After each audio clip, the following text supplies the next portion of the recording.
दोस्तों यूँ तो भारत में कई सारे स्मारक हैं जो दशकों से लोगों के आकर्षण का केंद्र बने हुए हैं और उन्हीं में से एक है गेटवे ऑफ इंडिया।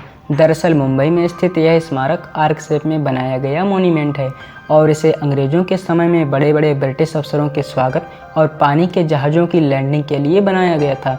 लेकिन यह अब मुंबई के सबसे बड़े टूरिस्ट स्थलों में से एक है, क्योंकि जब भी कोई मुंबई जाता है तो वह गेटवे ऑफ इंडिया की खूबसूरती को निहारना बिल्कुल नहीं भूलता। दोस्तों क्या आपको पता है कि इसे बनाने की शुरुआत कब और कैसे हुई?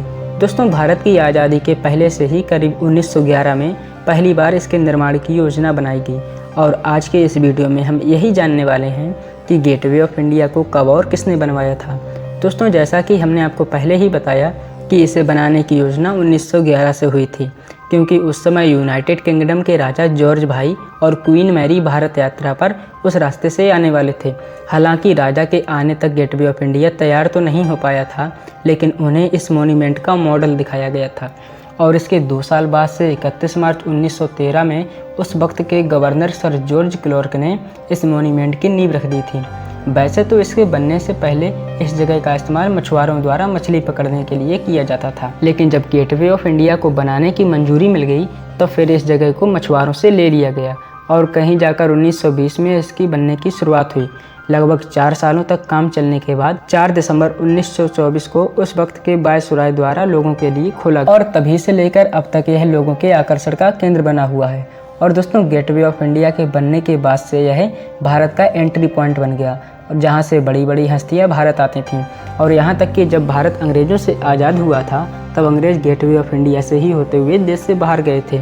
और वहीं अगर हम बात करें गेटवे ऑफ इंडिया के आर्किटेक्चर के बारे में तो इसे ब्रिटिश आर्किटेक्ट जॉर्ज बिटेट ने बनाया था। उन्होंने रोमन के और गुजरात के 16वीं शताब्दी के आर्किटेक्चर को कंबाइन करके इस मॉन्यूमेंट को डिज़ाइन किया था।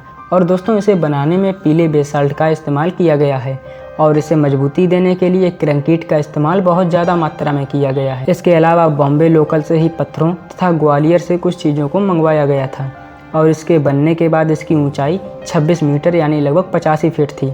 और दोस्तों इसमें बड़े बड़े हॉल्स भी बने हुए हैं जिसमें एक साथ 500 से भी ज़्यादा लोग आ सकते हैं। और दोस्तों उस समय में इसे बनाने में लगभग 21 लाख रुपए का खर्च आया था, जिसे इंडियन गवर्नमेंट ने ही पे किया था। और आज के समय में यह भारत की एक ऐतिहासिक धरोहर है और गेटवे ऑफ इंडिया को मुंबई का ताजमहल भी कहा जाता है। तो दोस्तों ये थी गेटवे ऑफ इंडिया से जुड़ी कुछ खास बातें। और क्या आप कभी गेटवे ऑफ इंडिया घूमने गए हैं? अगर हाँ तो हमें कमेंट करके ज़रूर बताइएगा और मैं भी वहाँ जाने की तैयारी कर रहा हूँ। उम्मीद है वीडियो ज़रूर पसंद आई होगी। आपका अपना बहुमूल्य समय देने के लिए बहुत बहुत धन्यवाद।